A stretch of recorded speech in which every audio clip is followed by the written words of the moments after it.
미국이 발칵 뒤집혔습니다. 한 투자자가 한국을 두고 실패를 감추는 나라라며 조롱한 발언 때문이었습니다. 그러나 한국이 공개한 충격적인 장면은 모두의 예상을 완전히 뒤엎었습니다. 수천 번의 실패를 기록하고 공유에 만들어낸 독창적 기술, 세계 강대국조차 따라오지 못할 혁신의 힘이었습니다. 놀라운 것은 이 모든 성과가 미국이나 일본의 지원이 아닌 한국 스스로의 집념과 땀에서 비롯됐다는 사실이죠. 결국 외국 전문가들마저 한국은 이제 세계 혁신의 교과서라며 극찬을 아끼지 않았습니다. 도대체 작은 나라 한국이 어떻게 세계의 편견을 무너뜨리고 강대국을 놀라게 한 걸까요? 지금부터 그 숨겨진 이야기를 시작합니다. 저는 미셸 로웰, 38살의 실리콘밸리 전문가입니다. 그날 제가 CNBC 스튜디오에 앉아 있을 때만 해도 제 인생이 완전히 뒤바뀔 거라곤 상상도 못했습니다. 스튜디오 조명이 얼굴을 따갑게 쏘고 있었습니다. 에어컨 바람이 목덜미를 스치며 차가웠지만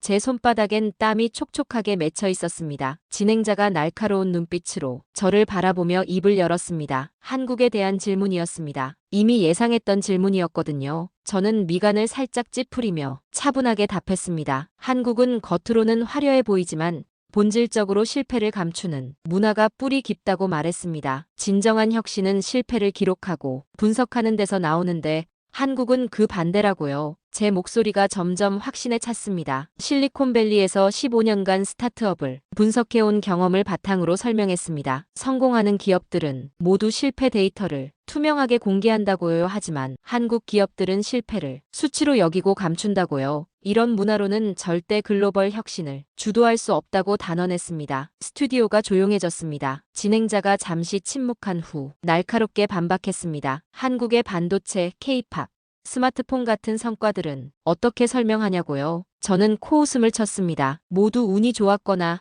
다른 나라 기술을 따라 한 결과라고 답했습니다. 진짜 혁신이라면 실패를 두려워하지 않고 기록해야 한다고요. 한국은 그 반대라고요. 실패를 기록하지 못하는 한 한국은 절대 진정한 혁신 국가가 될 수 없습니다. 그 순간 제 머릿속엔 지난해 한국 스타트업 투자 제안을 거절했던 기억이 스쳤습니다. 위험도가 너무 높다는 이유였죠. 지금 생각해보니 그 회사는 현재 글로벌 유니콘이 되어 있었습니다. 하지만 저는 그 사실을 애써 무시했습니다. 제 분석이 틀릴 리 없다고 생각했거든요. 제 마지막 말이 스튜디오에 울려 퍼졌습니다. 미국 관객들이 박수를 쳤습니다. 저는 뿌듯함을 느꼈습니다. 역시 내 분석이 맞다는 확신이 들었습니다. 그런데 방송이 끝나고 스마트폰을 확인한 순간 제 심장이 철렁 내려앉았습니다. 소셜미디어가 완전히 뒤집어져 있었거든요. 제 발언 클립이 전 세계로 퍼져나가고 있었습니다. 영상 재생 횟수가 실시간으로 치솟고 있었고 댓글이 폭포처럼 쏟아지고 있었습니다. 트위터에는 한국어로 된 댓글들이 폭발적으로 올라오고 있었습니다. 번역기를 돌려봤더니 대부분 분노에 찬 반박이었습니다. 한국이 실패를 감춘다고 하는데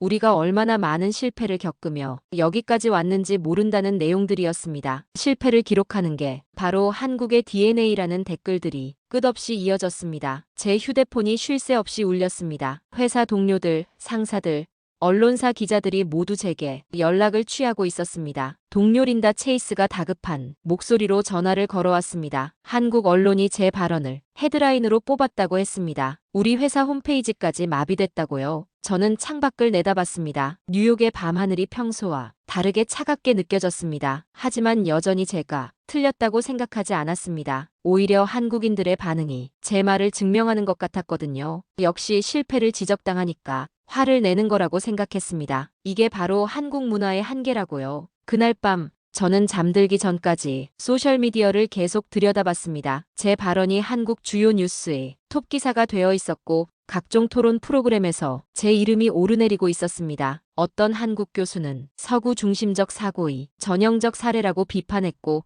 또 다른 전문가는 한국의 혁신 생태계를 전혀 이해하지 못한 발언이라고 반박했습니다. 하지만 저는 여전히 확신했습니다. 제가 옳다고요. 숫자가 말해주는 게 진실이라고요. 실패를 감추는 문화가 혁신을 가로막는다고요. 그 확신이 얼마나 어리석었는지 저는 그때만 해도 몰랐습니다. 방송 다음 날 아침 저는 평소보다 일찍 사무실에 도착했습니다. 커피 향이 코끝을 스치며 지나갔지만 입맛은 씁쓸했습니다. 제 책상 위엔 이미 수십 통의 메시지가 쌓여 있었습니다. 첫 번째 메일을 열어보니 회사 상사 데이비드 존슨의 메시지였습니다. 제목부터 심상치 않았습니다. 긴급회의 소집이라고 적혀 있었거든요. 저는 가슴이 두근거리는 걸 느꼈지만 애써 침착함을 유지했습니다. 회의실에 들어서니 이미 임원진들이 모여 앉아 있었습니다. 그들의 표정이 평소와 달리 굳어 있었습니다. 데이비드가 무거운 목소리로 입을 열었습니다. 미셸, 어젯밤 일이 우리 회사에 큰 파장을 일으키고 있어. 한국 정부에서 공식 항해 성명을 냈고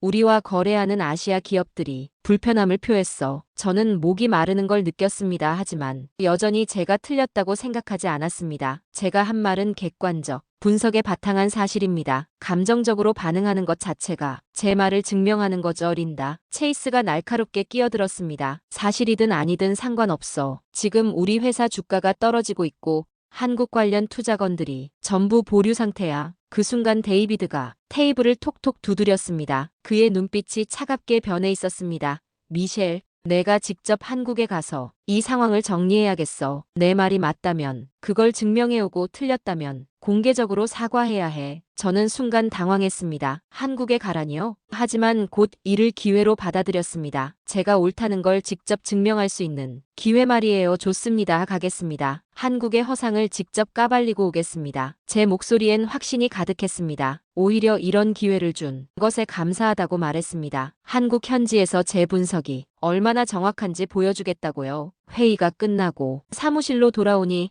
제 컴퓨터 화면엔 한국 관련 뉴스들이 실시간으로 업데이트되고 있었습니다. 제 이름이 한국 언론에 계속 언급되고 있었고 각종 토론 프로그램에서 제 발언을 분석하고 있었습니다. 저는 한국행 항공편을 예약하면서 생각했습니다. 이번 여행이 제 커리어에 결정적인 전환점이 될 거라고요. 한국의 실체를 폭로하고 돌아와서 더 큰 명성을 얻을 수 있을 거라고요. 그날 저녁 저는 한국에 대한 자료들을 다시 한번 정리했습니다. 경제지표, 기업 실적, 혁신 지수들을 꼼꼼히 살펴봤습니다. 숫자들은 여전히 제 가설을 뒷받침하는 것 같았습니다. 한국은 겉으로는 성공해 보이지만 실패를 제대로 분석하고 공유하는 문화가 부족하다는 제 판단 말이에요. 항공편 예약 확인 메일을 받으며 저는 묘한 흥분을 느꼈습니다. 마치 탐정이 범죄 현장에 직접 가서 증거를 수집하러 가는 기분이었거든요. 한국이 얼마나 허상에 가득 찬 나라인지 직접 확인하고 오겠다는 다짐을 했습니다. 그때만 해도 저는 몰랐습니다. 제가 한국에서 만나게 될 것들이 제 모든 신념을 뒤흔들 거라는 걸요. 제가 그토록 확신했던 분석들이 얼마나 편협한 시각에서 나온 것인지도요. 인천공항으로 향하는 비행기 티켓을 손에 쥐고 저는 마지막으로 제 발언 영상을 다시 봤습니다. 화면 속 제 모습이 당당해 보였습니다. 그 당당함이 곧 산산조각 날 거라는 걸 저는 전혀 예상하지 못했습니다. 비행기가 인천공항에 착륙하는 순간 제 심장이 빨리 뛰기 시작했습니다. 창밖으로 내려다본 한국의 첫인상은 예상보다 훨씬 정돈되어 있었습니다. 활주로가 반듯하게 뻗어 있고 공항 건물들이 현대적이고 웅장했습니다. 하지만 저는 고개를 저었습니다. 겉모습에 속으면 안 된다고 스스로에게 다짐했거든요. 입국 수속을 마치고 도착 게이트로 나오니 한 남성이 제 이름이 적힌 팻말을 들고 서 있었습니다. 키가 크고 단정한 인상의 40대 초반 남성이었습니다. 미셸 로엘 씨시죠? 저는 카이스트 박선우 교수입니다. 앞으로 며칠간 안내를 맡게 됐습니다. 그의 영어 발음이 생각보다 유창했습니다. 하지만 저는 여전히 경계심을 늦추지 않았습니다. 분명 제게 한국의 좋은 면만 보여주려 할 테니까요. 공항에서 서울 시내로 향하는 길, 저는 창밖 풍경을 유심히 관찰했습니다. 고속도로가 잘 정비되어 있고 건물들이 빼곡하게 들어서 있었습니다. 하지만 제 머릿속엔 여전히 의심이 가득했습니다. 이 모든 게 진짜일까? 아니면 보여주기 위한 거칠애일까? 박선우 교수가 조심스럽게 말을 건넸습니다. 한국에 대해 궁금한 점이 있으시면 언제든 물어보세요. 가능한 한 객관적으로 보여드리려고 합니다. 저는 냉소적인 미소를 지었습니다. 객관적이라고 하셨는데 과연 그럴 수 있을까요? 모든 나라는 자국의 좋은 면만 보여주려 하거든요. 그의 표정이 잠시 굳어졌지만 곧 담담하게 답했습니다. 맞습니다. 하지만 한국의 진짜 힘은 겉에 있지 않습니다. 실패와 좌절 속에서 만들어진 것들이죠. 저는 속으로 코웃음을 쳤습니다. 또 시작이군요. 한국을 미화하려는 전형적인 시도 말이에요. 서울 시내에 들어서자 야경이 펼쳐졌습니다. 한강을 가로지르는 다리들이 화려한 조명으로 빛나고 있었고 고층 빌딩들이 하늘을 찌를 듯 솟아 있었습니다. 강남 지역을 지나갈 때는 밤늦은 시간임에도 불구하고 거리가 활기로 가득했습니다. 저는 인정하고 싶지 않았지만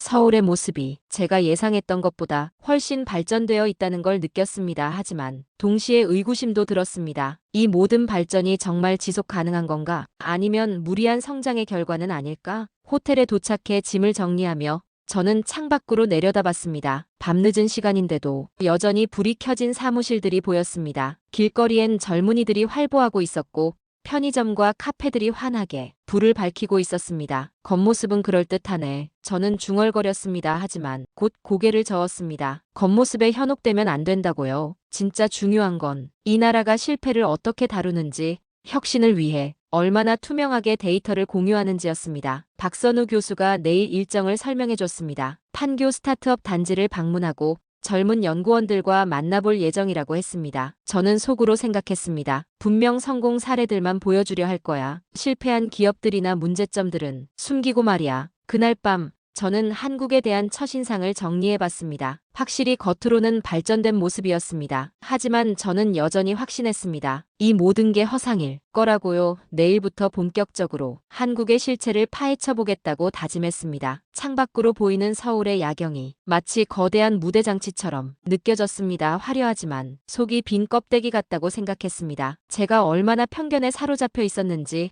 그때는 전혀 깨닫지 못했습니다. 다음 날 아침 박선우 교수와 함께 판교로 향했습니다. 지하철을 타고 가는 동안 저는 주변을 관찰했습니다. 출근 시간이라 그런지 사람들이 빼곡했는데 대부분이 스마트폰을 들여다보고 있었습니다. 평범한 모습이었습니다. 특별할 게 없어 보였거든요. 판교역에서 내려 스타트업 단지로 걸어가는 길, 제 눈에 들어온 건 깔끔하게 정돈된 건물들이었습니다. 유리창이 햇살을 반사하며 반짝였고 젊은 직장인들이 분주하게 오가고 있었습니다. 하지만 저는 여전히 회의적이었습니다. 겉모습만 그럴듯하게 꾸며놓은 건 아닐까 싶었거든요. 연구소 건물 안으로 들어서니 복도가 생각보다 소박했습니다. 화려한 장식은 없었고 오히려 실용적인 느낌이 강했습니다. 벽면에는 각종 그래프와 차트들이 빼곡하게 붙어 있었는데 자세히 보니 성공 사례가 아니라 실패 데이터들이었습니다. 회의실에 도착하니 20명 정도의 연구원들이 모여 있었습니다. 대부분 20대 후반에서 30대 초반으로 보였습니다. 그 중에서도 특히 눈에 띄는 여성이 있었습니다. 20대 후반쯤 되어 보이는데 눈빛이 또렷하고 자신감이 넘쳤습니다. 안녕하세요. 저는 이지은 연구원입니다. 오늘 저희 프로젝트에 대해 설명드리겠습니다. 그녀가 프레젠테이션을 시작했는데 첫 마디부터 제 예상을 완전히 뒤엎었습니다. 저희는 지난 15년간 총 3,207번의 실패를 기록했습니다. 그중 성공한 건 단 23번 뿐이었습니다. 저는 깜짝 놀랐습니다. 보통은 성공 사례부터 자랑하기 마련인데 실패 이야기부터 시작하다니요. 그녀는 담담한 표정으로 계속 말을 이어갔습니다. 하지만 모든 실패를 세밀하게 기록하고 분석했습니다. 어떤 지점에서 잘못되었는지, 어떤 변수를 놓쳤는지, 어떤 가정이 틀렸는지 모두 데이터베이스에 저장했어요. 화면에 거대한 데이터베이스가 나타났습니다. 수천 개의 프로젝트가 실패 원인별로 분류되어 있었고 각각의 실패에서 얻은 교훈들이 체계적으로 정리되어 있었습니다. 저는 입이 벌어졌습니다. 이런 걸 본 적이 없었거든요. 이 실패 데이터들이 지금 저희의 가장 큰 자산입니다. 덕분에 세계 어디서도 만들어내지 못한 독창적 기술을 개발할 수 있었어요. 저는 반사적으로 반박했습니다. 하지만 실패는 결국 비용과 시간의 낭비 아닌가요? 효율적이지 못한 거죠. 그러자 이지은 연구원이 조용히 미소를 지었습니다. 그렇게 생각하실 수도 있죠. 하지만 저희는 실패를 낭비가 아니라 투자로 봅니다. 3,207번의 실패가 있었기에 지금의 성공이 가능했거든요. 다른 연구원들이 고개를 끄덕였습니다. 그들의 표정에서 실패에 대한 두려움이나 부끄러움을 찾을 수 없었습니다. 오히려 당당하고 자신감이 넘쳤습니다. 화면이 바뀌며 실제 제품이 나타났습니다. 기존 기술보다 성능이 뛰어나고 효율적인 반도체 칩이었습니다. 글로벌 기업들이 앞다투어 도입하려 하는 기술이라고 했습니다. 저는 어리둥절했습니다. 제가 생각했던 한국과 완전히 달랐거든요. 실패를 감추는 게 아니라 오히려 적극적으로 기록하고 공유하고 있었습니다. 그것도 체계적이고 과학적으로요. 회의가 끝나고 나오는 길, 박선우 교수가 조심스럽게 물었습니다. 어떠셨어요? 생각과 달랐나요? 저는 대답하지 못했습니다. 혼란스러웠거든요. 제가 확신했던 분석이 흔들리기 시작했습니다. 정말 한국이 실패를 감추는 나라일까? 아니면 제가 틀렸던 걸까? 그날 밤 호텔로 돌아와서도 계속 생각에 잠겨 있었습니다. 3207번의 실패를 당당하게 발표하던 이지은 연구원의 모습이 자꾸 떠올랐습니다. 그들의 눈빛에서 본 자신감과 확신이 제 마음을 흔들고 있었습니다. 그날 저녁 박선우 교수가 특별한 곳으로 안내하겠다고 했습니다. 시계를 보니 이미 밤 9시가 넘어 있었습니다. 대부분의 사무실이 불을 끄고 있을 시간이었죠. 하지만 그가 데려간 코워킹 스페이스는 여전히 환하게 불이 켜져 있었습니다. 건물 안으로 들어서니 예상과 달리 활기찬 분위기였습니다. 젊은 개발자들이 여기저기 모여 앉아 열띤 토론을 벌이고 있었습니다. 커피 향과 함께 키보드 두드리는 소리가 끊임없이 들려왔습니다. 벽면에는 포스트잇이 빼곡하게 붙어 있었는데 자세히 보니 실패 사례들과 그로부터 얻은 교훈들이 적혀 있었습니다. 한 모퉁이에서 특히 목소리가 크게 들렸습니다. 다가가 보니 5명 정도의 개발자들이 원형으로 앉아 프로젝트 실패 사례를 공유하고 있었습니다. 그중 한 명은 외국인으로 보였습니다. 지난주 우리 알고리즘이 완전히 실패했어요. 3개월간 개발한 게 한순간에 무너졌죠. 한국인 개발자가 담담하게 말했습니다. 그런데 놀랍게도 다른 사람들이 위로하거나 동정하는 기색이 전혀 없었습니다. 오히려 집중해서 듣고 있었습니다. 어떤 부분에서 잘못됐다고 생각해? 데이터 전처리 단계에서 편향이 있었던 것 같아요. 이걸 미리 발견하지 못한 게 문제였죠. 그럼 다음엔 어떻게 개선할 거야? 대화가 자연스럽게 해결책 찾기로 이어졌습니다. 실패를 비난하거나 숨기려 하지 않고 오히려 배움의 기회로 받아들이고 있었습니다. 외국인 개발자가 영어로 말하기 시작했습니다. 인도네시아에서 온 라만이라는 청년이었습니다. 저는 처음에 한국 방식을 이해하지 못했어요. 제 나라에서는 실패하면 숨기거나 변명하기 바빴거든요. 하지만 여기서는 달라요. 그의 목소리에 진심이 담겨 있었습니다. 한국 사람들은 실패를 기록하고 공유해요. 그리고 그 실패에서 무엇을 배웠는지 서로 나눕니다. 저도 이제 그렇게 하고 있어요. 덕분에 훨씬 빨리 성장할 수 있었습니다. 저는 귀를 의심했습니다. 외국인이 한국의 실패 공유 문화를 칭찬하고 있다니요. 제가 생각했던 것과 정반대였습니다. 다른 한국 개발자가 웃으며 말했습니다. 실패는 개인의 것이 아니라 팀의 자산이에요. 한 사람의 실패가 다른 사람의 성공을 만들어내죠. 박선우 교수가 제게 작은 목소리로 설명했습니다. 이곳에서는 매주 금요일마다 실패 공유 세션을 해요. 그 주에 경험한 실패들을 발표하고 다른 사람들이 피드백을 주는 거죠. 저는 벽면을 다시 자세히 살펴봤습니다. 실패는 우리의 자산이다라는 문구가 큰 글씨로 적혀 있었습니다. 그 아래로는 수백 개의 실패 사례들이 날짜별로 정리되어 있었습니다. 각각의 실패마다 배운 점과 개선 방안이 함께 적혀 있었습니다. 라만이 저에게 다가왔습니다. 혹시 투자 전문가시죠? 저희 이야기가 궁금하시면 언제든 말씀하세요. 저는 망설였지만 결국 물어봤습니다. 정말 실패를 부끄러워하지 않나요? 물론 처음엔 좌절해요. 하지만 곧 그 실패에서 무엇을 배울 수 있을지 생각하게 돼요. 실패가 쌓일수록 더 현명해지거든요. 그의 대답이 저를 당황스럽게 했습니다. 제가 알던 세계와 너무 달랐거든요. 실리콘밸리에서도 실패를 두려워하지 않는다고 하지만 이렇게 체계적으로 기록하고 공유하는 문화는 본 적이 없었습니다. 시간이 흐르면서 더 많은 개발자들이 합류했습니다. 놀랍게도 그들 중 상당수가 외국인이었습니다. 중국, 베트남, 인도 출신의 개발자들이 한국인들과 자연스럽게 어울리며 실패 경험을 나누고 있었습니다. 한 중국인 개발자가 말했습니다. 저는 한국에서 실패하는 법을 배웠어요. 제대로 실패하고 그 실패에서 배우는 법을요. 저는 점점 혼란스러워졌습니다. 제가 생각했던 한국은 실패를 감추는 나라였는데 눈앞의 현실은 정반대였습니다. 오히려 실패를 적극적으로 공유하고 그것을 성장의 동력으로 삼고 있었습니다. 밤이 깊어갈수록 더 많은 이야기를 들었습니다. 그들의 실패담은 진솔했고 그로부터 얻은 교훈들은 구체적이었습니다. 무엇보다 그들의 눈빛에서 두려움이 아닌 도전 의식을 볼 수 있었습니다. 다음 날 박선우 교수가 특별한 분을 소개해주겠다고 했습니다. 한국 벤처계의 거물이라는 김진우 대표를 만나러 가는 길이었습니다. 그의 사무실은 강남의 한 고층 빌딩에 있었는데 엘리베이터를 타고 올라가면서 저는 긴장을 느꼈습니다. 사무실 문을 열고 들어서니 예상과 달리 소박한 공간이었습니다. 화려한 장식보다는 실용적인 가구들로 채워져 있었고 벽면에는 각종 인증서와 기념품들이 걸려 있었습니다. 그런데 유독 눈에 띄는 게 있었습니다. 전시대 한쪽에 낡은 MP3 플레이어가 놓여 있었거든요. 김진우 대표는 50대 초반에 온화한 인상을 가진 분이었습니다. 그가 저를 반갑게 맞아주며 자리에 앉기를 권했습니다. 미국에서 오신 투자 전문가시라고 들었습니다. 한국에 대한 인상은 어떠세요? 저는 솔직하게 대답했습니다. 예상과 많이 달랐습니다. 특히 실패를 다루는 방식이요. 그가 흥미로운 표정을 지었습니다.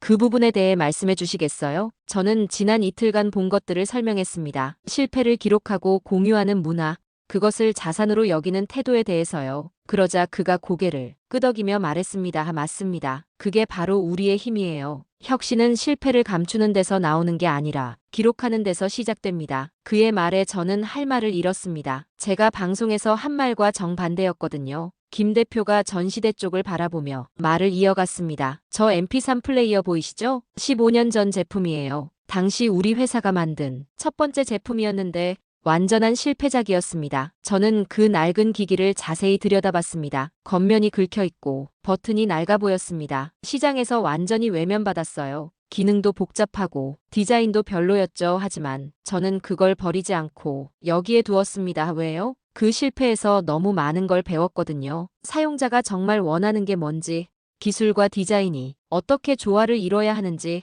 시장 타이밍이 얼마나 중요한지 모든 교훈이 그 작은 기기에 담겨 있어요. 그가 자리에서 일어나 MP3 플레이어를 손에 들었습니다. 이 실패가 있었기에 다음 제품은 성공할 수 있었습니다. 그 다음 제품도 그 다음도 마찬가지였어요. 지금 우리 회사가 글로벌 톱 기업이 된 건 이런 실패들의 축적 덕분입니다. 저는 목이 말랐습니다. 지난해 제가 투자를 거절했던 한국 스타트업이 떠올랐거든요. 그 회사가 바로 김 대표의 회사였을지도 모른다는 생각이 들었습니다. 혹시 작년에 미국 투자사들에게 투자 제안을 하신 적이 있나요? 김 대표가 잠시 생각하더니 고개를 끄덕였습니다. 있었죠. 몇 군데 거절당했어요. 위험도가 너무 높다, 실패 확률이 크다는 이유였습니다. 제 심장이 쿵 떨어졌습니다. 바로 제가 했던 말이었거든요. 그런데 지금은 어떤가요? 지금은 그때 투자를 거절했던 회사들이 오히려 우리에게 투자하고 싶다고 연락을 해오고 있어요. 저는 얼굴이 화끈거리는 걸 느꼈습니다. 제가 얼마나 어리석었는지 깨달았거든요. 김 대표가 다시 자리에 앉으며 조용히 말했습니다. 실패를 두려워하는 건 인간의 본능이에요. 하지만 실패를 기록하고 분석하는 건 지혜입니다. 한국은 오랫동안 그 지혜를 키워왔어요. 그는 잠시 멈췄다가 계속 말했습니다. 우리는 작은 나라예요. 자원도 부족하고 시장도 크지 않죠. 하지만 그렇기 때문에 더 효율적이어야 했어요. 실패조차 낭비하지 않고 자산으로 만드는 거죠. 저는 더 이상 반박할 수 없었습니다. 제 모든 확신이 흔들리고 있었거든요. 제가 틀렸을 수도 있겠네요. 김 대표가 따뜻한 미소를 지었습니다. 틀렸다고 생각하지 마세요. 단지 다른 관점에서 본 거예요. 중요한 건 새로운 걸 배우려는 마음이니까요. 사무실을 나오는 길,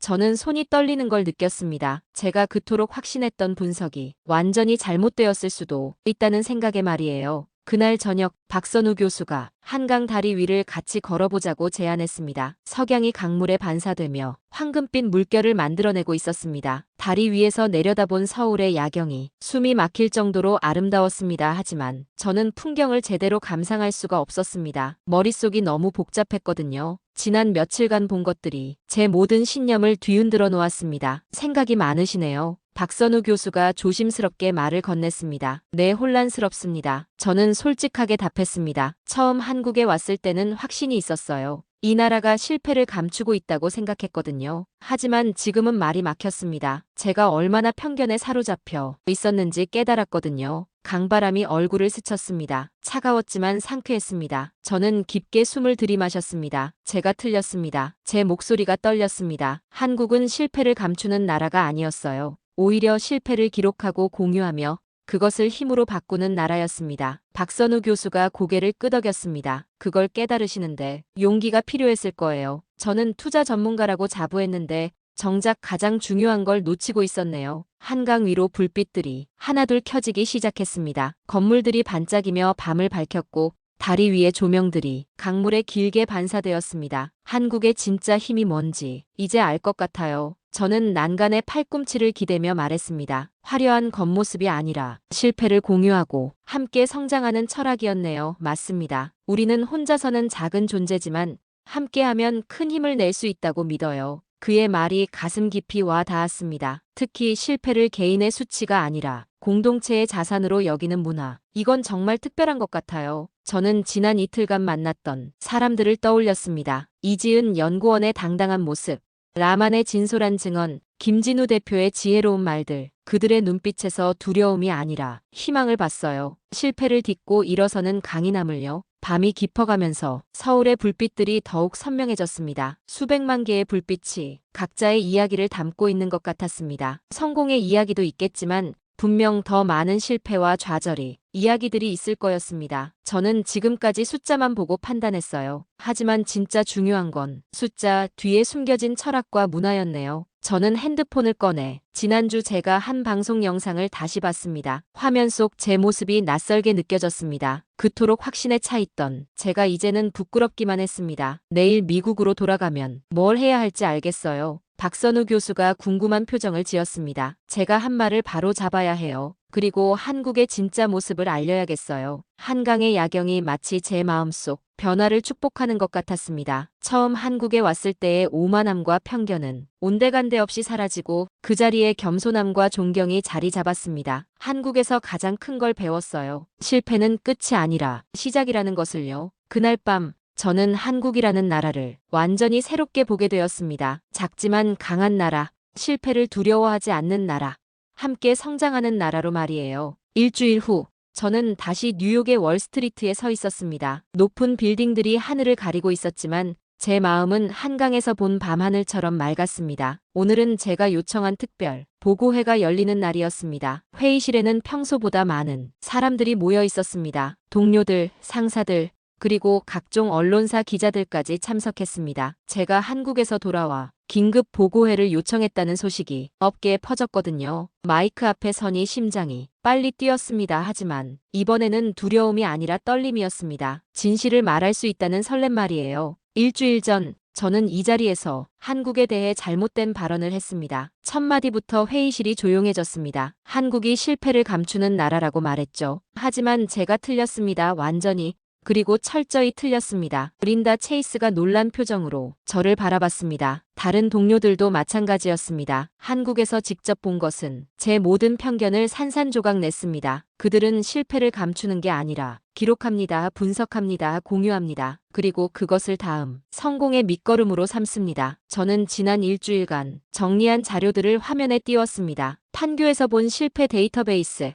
코워킹 스페이스의 실패 공유 세션, 김진우 대표의 낡은 MP3 플레이어까지 3207번의 실패를 당당하게 발표하는 젊은 연구원을 봤습니다. 실패를 팀의 자산이라고 말하는 개발자들을 만났습니다. 15년 전 실패작을 소중히 간직하며 그것을 성공의 출발점으로 삼는 기업가를 만났습니다. 회의실이 더욱 조용해졌습니다. 모든 사람들이 제 말에 집중하고 있었습니다. 한국의 성공은 우연이 아니었습니다. 실패를 두려워하지 않고 그것을 기록하고 공유하며 함께 성장하는 문화의 결과였습니다. 제 목소리가 점점 확신에 찼습니다. 우리가 흔히 말하는 빨리빨리 문화도 사실은 실패를 빨리 발견하고 빨리 배우자는 철학에서 나온 것이었어요. 작은 나라이기 때문에 실패조차 효율적으로 활용해야 했던 거죠. 저는 잠시 멈추고 청중들을 둘러봤습니다. 저는 투자 전문가로서 숫자만 보고 판단했습니다. 하지만 진짜 중요한 건 숫자 뒤에 숨겨진 문화와 철학이었어요. 화면에 한강의 야경 사진이 나타났습니다. 한국은 기록된 실패와 공유된 경험이 만든 진짜 기적의 나라였습니다. 그 순간 회의실에서 박수가 터져나왔습니다. 작은 박수로 시작했지만 점점 커져서 결국 기립박수가 되었습니다. 저는 눈물이 날 것 같았습니다. 보고회가 끝나고 여러 기자들이 인터뷰를 요청했습니다. 모두가 제 변화에 대해 궁금해했습니다. 무엇이 당신을 변화시켰나요? 한 기자가 물었습니다. 사람들의 눈빛이었어요. 실패를 두려워하지 않는 눈빛. 함께 성장하려는 의지가 담긴 눈빛들이요. 그날 저녁 혼자 사무실에 남아 한국의 박선우 교수에게 이메일을 보냈습니다. 오늘 있었던 일을 전하고 감사 인사를 드리고 싶었거든요. 창밖으로 뉴욕의 야경이 보였습니다. 여전히 화려했지만 이제는 한강에서 본 그 따뜻한 불빛들이 더 그리웠습니다. 제 휴대폰에 알림이 왔습니다. 오늘 보고회 영상이 소셜미디어에서 화제가 되고 있다는 내용이었습니다. 한국 네티즌들의 반응도 전해졌는데 대부분 따뜻한 응원의 메시지들이었습니다. 용기 있는 고백이었다. 진정한 전문가의 모습이다.